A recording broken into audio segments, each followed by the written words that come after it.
Praise the holy name. நல்ல காலங்களுக்காக நாம் ஆண்டவருக்கு நன்றியை செலுத்தி துதிகளை நாம் ஏறெடுப்போம். ஆமென். கைவிடாத தெய்வமே, உம்மை வழிநடத்துகிறவரே, உம்மை நாங்கள் ஸ்தோத்திரிக்கிறோம். இந்த காலங்களுக்கு ஸ்தோத்திரம் ஸ்தோத்திரம் ஸ்தோத்திரம் ஸ்தோத்திரம் ஸ்தோத்திரம் ஸ்தோத்திரம். ஆண்டவரே, உங்கள் பெண்களுக்காக ஸ்தோத்திரம், இந்த இரக்கத்துக்காக ஸ்தோத்திரம், இந்த தயவுக்காக ஸ்தோத்திரம். இந்த காலங்களிலே உங்களுடைய திருமுகத்தை நோக்கி பார்க்க எங்களை கொடுக்கிற கிருபைக்காக ஸ்தோத்திரம். எல்லாரும் இணைந்து கர்த்தருடைய நாமத்தை இந்த காலங்களிலே துதிப்போம். கர்த்தர் செய்த எல்லா நன்மைகளுக்காக தேவன் நடத்துகிற எல்லா வழிகள், அவருடைய வார்த்தைகள் ஆச்சரியமான அவருடைய வழிகளுக்காக நன்றி ராஜா, நன்றி நன்றி. செய்த நன்மைகள் ஏராளம். பாதுகாத்து வழி நடத்துகிறே, உடைய நன்மை செய்தீரே, கிருபை பாராட்டினீரே. உங்களுடைய தயவுக்கு நன்றி, உங்களுடைய இரக்கத்திற்கு நன்றி, உங்களுடைய வல்லமைக்கு நன்றி. ஹல்லேலூயா, ஹல்லேலூயா, ஹல்லேலூயா, ஹல்லேலூயா, ஹல்லேலூயா. உம்மை நாங்கள் ஸ்தோத்திரிக்கிறோம், ஸ்தோத்திரிக்கிறோம், ஸ்தோத்திரிக்கிறோம், ஸ்தோத்திரிக்கிறோம், ஸ்தோத்திரிக்கிறோம், ஸ்தோத்திரிக்கிறோம். இந்த காலங்களிலே உம்மை ஆராதிக்கிறோம். குடும்பமாக, குடிகளாக அம்மாவை இணைந்த மக்கள் நன்றிகளை இந்த காலங்களிலே செலுத்துகிறோம். Thank you, Father. Thank you, Jesus. Thank you for your mercies. Thank you for your grace. உங்களுடைய கிருபை, உங்களுடைய இரக்கம், உங்களுடைய தயவு எல்லாவற்றுக்காக உங்களை துதிக்கிறோம். தகுதியில்லாத எங்களையும் வழி நடத்துகிறேன், ஆசீர்வதிக்கிறேன், பாதுகாக்கிறேன். ஓ நன்றி அப்பா, நன்றி. நீ பெரியவர், மகிமை நிறைந்தவர், மாட்சிமை நிறைந்தவர். இயேசுவின் நாமத்தில் பிதாவே, நாங்கள் ஸ்தோத்திரிக்கிற இந்த கனவுகளை ஸ்தோத்திரிக்கிறோம். ஜோதிகள் பிதாவே, மகிமையின் பிதாவே, நாங்கள் ஸ்தோத்திரிக்கிறோம். ஹல்லேலூயா. இன்று காலை வாழ்வில் துதிகள், ஸ்தோத்திரங்கள் எல்லாத்தையும் ஆசீர்வதியும். ஆமென். ஹல்லேலூயா. துதிகளை ஏற்றுக்கொள்ளும். Thank you lord. ஆமென். நாம் இணைந்து அங்கே ஒரு பாடலை பாடி கர்த்தரை நாம் ஆராதித்து கர்த்தருடைய வேதத்தை தியானித்து இந்த நாளின் ஆசீர்வாதத்தை நாம் பெற்றுக்கொள்வோம். ஆராதிக்கும் தேவன் நல்லவர், விடுவிக்க வல்லவரே என்று எல்லாரும் பாடி துதிப்போம்.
ஜெயமே. இந்த நல்ல காலங்களுக்காக ஆண்டவருக்கு நாம் நன்றிகளை செலுத்துவோம். நாம் ஆராதிக்கும் தேவன் நல்லவர். அவர் நம்மை விடுவிக்க உதவராக இருக்கிறார். எல்லாவற்றுக்கும் நம்மை விடுவிப்பான். ஹல்லேலூயா. ஒரு வேத பகுதியை வாசித்து நாம் தொடர்ந்து ஜெபிக்க போகிறோம். யாத்ராகமத்தின் புத்தகம் 3ஆம் அதிகாரம் 7ஆம் வசனம். அப்பொழுது கர்த்தர் எகிப்தில் இருக்கிற என் ஜனத்தின் உபத்திரத்தை நான் பார்க்கவே பார்த்து ஆளோட்டுகளின் நிமித்தம் அவர்கள் இடுகிற கூக்குரலை கேட்டேன். அவர்கள் படுகிற வேதனைகளை நான் அறிந்திருக்கிறேன் என்று அங்கே ஆண்டவர் சொல்வதை நாம் பார்க்கிறோம். பார்க்கவே பார்த்து என்று ஆண்டவர் நம்மை பார்க்கிறார். இரண்டாவது கேட்டேன், நம்முடைய கூக்குரலை அவர் கேட்கிறார். மூன்றாவது அறிந்திருக்கிறேன் என்று இங்கே சொல்கிறார். I have seen, I have heard, I know their sorrows. நம்முடைய ஆண்டவர் எப்படிப்பட்ட சர்வ வல்லவர். அவர் நம்மை அறிந்திருக்கிறார். நம்முடைய பாட்டுகள் வேதனைகள் எல்லாவற்றையும் அவர் அறிந்திருக்கிறார். இரண்டாவது நம்மை கேட்கிறார். நம்முடைய சத்தத்தை அவர் கேட்கிறார். I have heard their cry. மூன்றாவது I know their sorrows. அவர்கள் படும் வேதனையை நான் அறிந்திருக்கிறேன். ஆண்டவர் எப்படி பார்த்து கேட்டு தெரிந்தவர்களுக்காக என்ன செய்வார்? அவர் அமைதியாக இருக்க மாட்டார், கிரியை செய்வார். நம்முடைய ஆண்டவர் கிரியை செய்கிற தேவனாக இருக்கிறார். The sevenfold actions of God after seeing His people.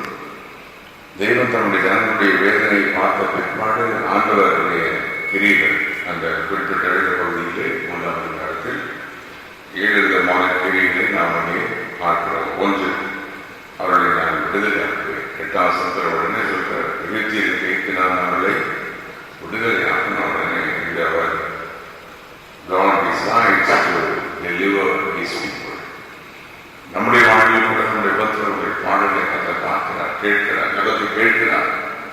உடனடியாக நமக்கு அவர் உதவி செய்வார். அவரை நாம் விசுவாசிக்கணும். ஆமென். ஹல்லேலூயா. We must have faith. We must believe that He can do. இந்த காலை நம்மை பார்க்கிறார், கேட்கிறார், அறிந்திருக்கிறார். ஒருவேளை ஆண்டவர் ஒன்று செய்யலையே, ஒரு நாள் ஜெபமணி கேட்கலையே என்று நீங்கள் அறிந்திருக்கலாம். ஆனால் வேதம் சொல்லுகிறது, ஆண்டவர் பார்க்கிறார், கேட்கிறார், அறிந்திருக்கிறார். இது காலை யாரோடு பேசிக் கொண்டிருக்கிறார், ஒரு குடும்பத்தோடு பேசிக் கொண்டிருக்கிறார், ஒரு நபரோடு பேசிக் கொண்டிருக்கிறார். கர்த்தர் ஒரு வாலிபர்களோடு கர்த்தர் பேசிக் கொண்டிருக்கிறார். தேவன் உங்களை கவனிக்கிறார், உங்கள் சத்தத்தை கேட்கிறார். நீங்கள் கடந்து வருகிற வழிகளை அவர் அறிந்திருக்கிறார். விடுவிப்பார். முதலாவது நான் அவர்களை விடுதலை ஆக்குவேன். அதே யாத்திராகமம் 3:8 விடுதலை மட்டும் ஆக்கிவிடாமல் விசாலமான இடத்துக்கு அவர்களை கொண்டு வருவேன். I will bring them to the enlarged place. Enlarged place. அங்கே கொண்டு வருவதையும் ஆண்டவர் அங்கே இருக்கிற எதிரான மனிதர்களை எல்லாம் மாற்றி நமக்கு நல்ல பாலும் தேனும் ஓடுகிற நலமும் விசாரணமான இடத்துல கர்த்தர் நம்மை கொண்டு வருகிறார். அப்ப தேவன் நம்மை பார்க்கும் போது கிரியை செய்கிறார். நம்முடைய சத்தத்தை கேட்டு உடனே அவர் நமக்காக இறங்குகிறார். நமக்காக கிரியை செய்கிற தேவனாக இருக்கிறார். இந்த காலை கர்த்தருடைய வல்லமை நமக்கு நேராக இருக்கிறது. கர்த்தர் நம்முடைய சத்தத்தை கேட்டிருக்கிறார். தேவனுடைய கூக்குரலை கேட்கிறார். நம்முடைய குடும்பத்துக்கு தேவன் செய்ய வேண்டியதை செய்வார், பிள்ளைகளுக்கு செய்ய வேண்டியதை செய்வார். நம்முடைய ஜபத்தை கேட்டு ஆண்டவர் செய்ய வேண்டிய காரியங்களை நமக்காக நிச்சயம் செய்வார், நிச்சயம் செய்வார். மூன்றாவது, உன்னோடு இருப்பேன். இந்த அதிகாரம் முழுவதும் வாசித்து பார்த்தா ஆண்டவர் உடனே காரியங்களை செய்கிறார். உன்னோடு இருப்பேன். 12ஆவது வசனத்தில் அதற்கு அவர் நான் உன்னோடு இருப்பேன் என்று சொல்லுகிறார். 14ஆம் வசனத்திலையும் உன்னோடு இருப்பேன் என்று சொல்லுகிறார். 2 முறை மீண்டும் என்று சொல்லுகிறார். நான் இருக்கிறவராகவே இருக்கிறேன், நான் இருப்பேன், உன்னோடு இருப்பேன். பிறகு உன் சிறுமையை நீக்குவேன். 17ஆவது வசனம், எகிப்தின் சிறுமையிலிருந்தவரை நீக்கி விடுகிறார்.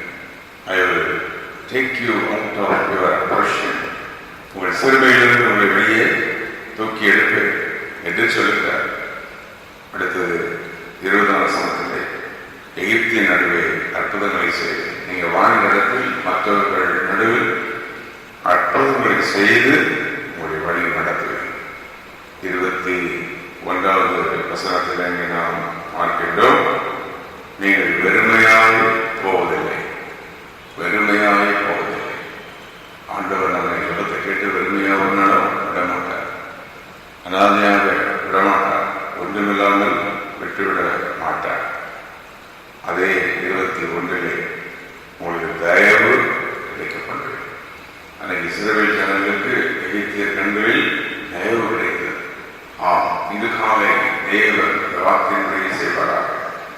தேவன் நம்மை அறிந்திருக்கிறார், தேவன் நம்மை அறிந்திருக்கிறார், பார்த்தார், கேட்கிறார், அவர் கிரியை செய்வார். எகிப்தியர் கேட்கிற விடுதலை ஆக்குவார், விசாலமான இடத்தில் கொண்டு வருவார், நம்மோடவர் இருப்பார். ஆமே, நம் இயேசு நல்லவர். ஆமே, இயேசு கிறிஸ்து சீஷர்களை அழைத்து, இதோ உலகத்தின் முடிவறிந்தும் சகல நாட்களிலும் நான் உடனே கூட இருக்கிறேன் என்றார். அந்த இயேசு நம்மோடு இருக்கின்றார். ஆமே, நாம் அவருடைய நாமத்தை மையப்படுத்திக் கொண்டே இருப்போம், அவருடைய நாமத்தை வைத்துக் கொண்டே இருப்போம். அல்லேலூயா. நம்முடைய ஆண்டவர் சர்வ வல்லமையுள்ள கர்த்தர். ஆமே, ஆச்சரியமான தேவன். இப்படி தேவன் அவர்களை நடத்தும் போது இன்னும் 3 வித காரியங்களை சொல்லுகிறார். நான் அவர்களை இப்படி நடத்தும் போது நீங்கள் போய் இப்படி செய்ய போகிறீர்கள். 12 வசனத்தில் தேவனுக்கு நீங்கள் ஆராதனை செய்வீர்கள், நான் அனுப்பினேன் என்பதற்கு ஒரு அடையாளம் தெரியணும் அப்படின்றார். அப்போ தேவனுடைய பிள்ளைகள், தேவனுடைய நன்மைகளை பெற்றவர்கள் தேவனை ஆராதித்துக் கொண்டே இருப்பார்கள், துதித்துக் கொண்டே இருப்பார்கள். தேவன் தான் இதை செய்தார் என்பதற்கு அடையாளத்தை கர்த்தர் காண்பிப்பார். இன்று காலை தேவன் போன்ற பேசிக் கொண்டிருக்கிறார். ஆண்டவர் நம்மோடு பேசுகிறார். உன்னை பார்க்கவே பார்த்து உன் சத்தத்தை கேட்டு உன் வேதனைகளை அறிந்திருக்கிறேன், விடுவி, உன்னுடைய பயங்கரமான சூழலில் விடுவிப்பேன், வியாதியில் விடுவிப்பேன், கடன் தலையில் விடுவிப்பேன். நாம் அவரை நோக்கி பார்த்தால் போதும், அவருடைய நாமத்தை மகிமைப்படுத்திக் கொண்டிருந்தால் போதும். ஆண்டவர் இயேசு எனக்கு அற்புதம் செய்வார் என்று சொல்லி அவருடைய வீட்டில் விசுவாசம் வைத்தால் போதும். நீ விசுவாசிக்கிறாயா என்றுதான் இயேசு அடிக்கடி கேட்கிறதை பார்க்கிறோம். உன் விசுவாசமே உன்னை ரட்சித்தது என்றுதான் சொல்கிறார். இன்று காலை தேவன் எகிப்தியரின் கைக்கு நம்மை விடுதலை ஆக்குவார். நம்முடைய வாழ்க்கையில் உள்ள எகிப்தியர் வியாதியோ, போராட்டமோ, கடற்கொள்ளையோ, பிரச்சனைகளோ, நமக்கு கிடைக்கப்படாத ஆசீர்வாதமோ வேண்டும். இந்த காரியத்தில் தேவன் நமக்கு அற்புதங்களை செய்வார். ஆகவே தேவனை நாம் மகிமைப்படுத்துவோம், அவருடைய நாமத்தை உயர்த்துவோம், அவருடைய நாமத்தை மகிமைப்படுத்துவோம். ஆண்டவர் இப்படி செய்வதற்கு காரணம் என்ன? அவர் இருக்கிறவராகவே இருக்கிறேன் என்று சொல்லியிருக்கிறாரா, அதை நிரூபிப்பார். நம்முடைய வாழ்வில் தேவன் இருக்கிறார், தேவன் நம்மை நடத்துகிறார், தேவன் நம்மை ஆசீர்வதிக்கிறார் என்பதை அவர் நிரூபித்தார். உங்கள் குடும்பத்தில் தேவன் தம்முடைய வளர்ந்து செய்ய போகிறார். உங்கள் குடும்பத்தை பார்க்கிறார், உங்கள் குடும்பத்தின் சத்தத்தை கேட்கிறார், உங்கள் குடும்பத்தின் வேதனைகளை அவர் அறிந்திருக்கிறார்.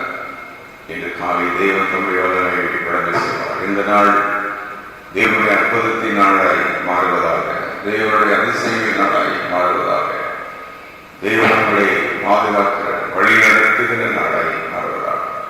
இந்த நாளில் நம்முடைய வேலைகள், துறையில், நம்முடைய அலைச்சல்கள் எல்லாவற்றிடத்தில் ஆசீர்வதிப்பாராக. கர்த்தருடைய கிருபை நம்மோடு இருப்பதாக.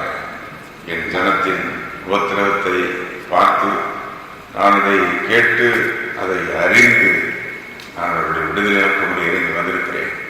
தேவன் விடுதலையாக்க தேவன் விடுதலையாக்குவதற்கு மோசையை பயன்படுத்துகிறார். இன்று காலை உங்களுக்கும் தேவன் உங்களை விடுதலையாக்க அவனை பயன்படுத்துவார். யாரையாவது அனுப்புவார். அற்புதம் நடக்கும். He will send somebody, he will send some helps, he will send his angels. தூதர்களை அனுப்பி விடுதலையாக்குகிறார். தம்முடைய ஊழியர்களை அனுப்புகிறார். வார்த்தையினுடைய தேவன் செய்கிறார். நம்முடைய ஆண்டவர் சர்வ வல்லமையுள்ள கர்த்தர். இன்று காலை நான் உன்னை பார்த்து நான் உன்னை சத்தத்தை கேட்கவே கேட்டு உன் வேதனைகளை அறிந்திருக்கிறேன். உன்னை விடுதலையாக்குவேன், சாதமான இடத்திற்கு கொண்டு வருவேன், உன்னோடு இருப்பேன், உன் சிறுமையை நீக்குவேன், அன்று எகிப்தின் நடுவே அற்புதங்களை செய்வேன், உனக்கு தயவு அளிக்க பண்ணி நீ வெறுமையாய் போகாதபடி செய்வேன் என்று சொல்றார். எல்லா கடனை வைத்து ஆண்டவருக்கு நன்றிகளை செலுத்துவோம். அந்த இடங்களில் இணைந்திருக்கிறது விசுவாசிக்கலாம்.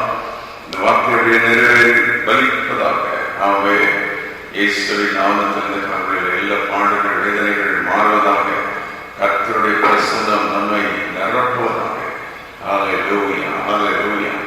நாங்கள் ஸ்தோத்திரிக்கின்ற நான் முழுவதுங்களை வழி நடத்தும் போக்கில் வருத்தங்களோடு கூட இரும், வேலையிலே கூட இரும், பிள்ளைகளோடு கூட இருப்பீராக, தீமைகளுக்கு விலக்கி எங்களை பாதுகாப்பீராக. ஆமென். நீ சர்வ வல்லமையுள்ள தேவன். இந்த காலையுடைய மகிமையின் பிரசன்னம், உடைய வல்லமையின் பிரசன்னம் எங்களை நிரப்புவதாக. நீர் எங்கள் மகிமையின் ஆண்டவர், நீர் எங்கள் மகிமையின் தேவன், எங்கள் வல்லமையின் தேவன், எங்களை பார்க்கிறவர், எங்களை அறிந்திருக்கிறவர், சூழலையை பார்த்து அதன்படி எங்களுக்கு உதவி செய்கிற தேவன் நீர் அல்லவா. ஹல்லேலூயா, ஸ்தோத்திரம், ஸ்தோத்திரம். எல்லா நண்பர்களுக்கு நன்றிகளை செலுத்தி தெரிவித்துக் கொண்டே இருப்போம். கர்த்தர் ஜெபமோடி கேட்டுக்கொண்டிருக்கிறார். எல்லாருடைய விண்ணப்பத்தின் சத்தத்தை கர்த்தர் கேட்கிறார். ஆனால் இப்பொழுது இணைந்து தேவனை தெரிந்து கொண்டிருக்கிறீர்கள், ஆராதித்துக் கொண்டிருக்கிறீர்கள். இந்த சத்தத்தை கேட்கும் போது உங்களுடைய உள்ளத்திலிருந்து ஒரு சத்தம் புறப்படுகிறது, ஜெபம் புறப்படுகிறது. கர்த்தர் அதை கேட்கிறார். ஹல்லேலூயா, ஹல்லேலூயா. நன்றி ஆண்டவரே. உங்களுடைய அன்பிற்காக ஸ்தோத்திரம், உங்களுடைய அன்பிற்காக நன்றி. How much love you have on us, Lord. எங்கள் மேல் வைத்திருக்கிற விலையேறப்பட்ட அன்பு. இந்த பாடலோடு இணைந்து கற்பாடி கத்தரை மைமைப்படுத்துவோம். அன்பனே, மகா அன்பனே, உங்கள் அன்பாலே என்னை வென்றாய், உன்னுடைய அன்பினால் என்னை நிரப்போம் அப்பா என்று சொல்லி கேட்போம். எல்லாரும் இணைந்து அன்பனே என்னை வேண்டாயே,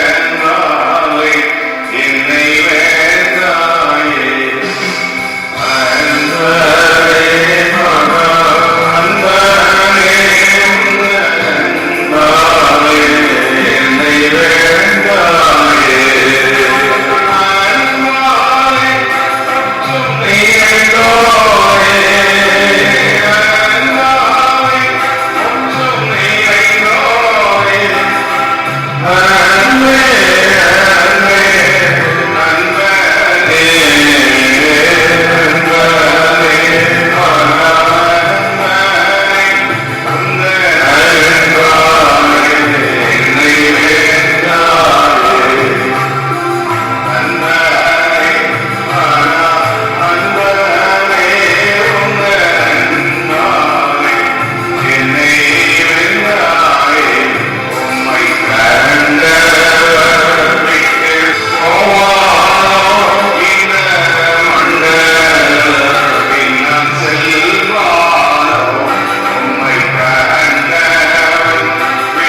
தேவ தேவன் வெளிப்படுத்துகிற ஆராதனை நல்ல காலங்களுக்கெல்லாம் அலுவலகத்தை நன்றி செலுத்த தேவனோட பேசியிருக்கிறார். தேவன் நடத்தி இருக்கிறார். ஆலோசனைகளை தந்திருக்கிறார். பெரிய காரியங்களை நாம் காணப்போகிறோம். கடுமையான காரியங்களை காணப்போகிறோம். சத்து நம்ம அழைத்துவிட முடியாது. இந்த காலம் அழைத்துவிட முடியாது. போராட்டங்கள் நம்மை ஓவர்கம் பண்ண முடியாது. ஜெயத்தை கற்றுக் கொடுப்பார். ஸ்தோத்திரமாக இந்த காலங்களுக்காக நன்றி. அங்காங்க எனக்கு ஜீவிக்கிற நம்முடைய பிள்ளைகள் ஒவ்வொருவரையும் ஆசீர்வதிக்கிறார். இந்த மகிமை நாம் நிரப்போம். விடுதலை ஆக்கும் கடன் தொல்லை போராட்டம் வியாதி பிரச்சனை விடுதலை ஆக்குகிறார். விசாலமான இடத்திற்கு கொண்டு வருகிறார். எங்களோடு இருப்பேன் என்று வாக்குப்படுகிறீர்களே. ஒவ்வொரு குடும்பத்தோருடைய பிரசனம் இருக்கட்டும். உங்களுடைய மகிமை இருக்கட்டும். கருத்திரம் சிறுமையெல்லாம் நீங்கட்டும். அற்புதங்களை செய்யும். பெருமையாகி போவதில்லை. தயவழைக்கப்பட வேண்டும் என்று சொன்னீரே செய்யும். அப்பா இணைந்து கொண்டிருக்கிற நம்முடைய பிள்ளைகள் குடும்பங்களுக்கு மனம் இறங்கும். ஊழியர்களுக்கு மனம் இறங்கும். ஊழிய குடும்பங்களுக்கு மனம் இறங்கும். மினோக்கி பார்க்கிற நம்முடைய பிள்ளைகளுக்கு மனம் இறங்கும். நம்முடைய வல்லமை விளங்க செய்வதற்காக கோடானகோடி ஸ்தோத்திரம். நீர் மகிமை இதாவே மக்கள் ஸ்தோத்திரம். இயேசு கிறிஸ்துவின் நாமத்தினால் இடத்தில் இவைகளை மன்றாடுகிறோம். அப்படியே செய்ததற்காக ஸ்தோத்திரம். இயேசு கிறிஸ்துவின் நாமத்தில் கேட்கிறோம் பிதாவே. ஆமென், ஆமென், ஆமென்.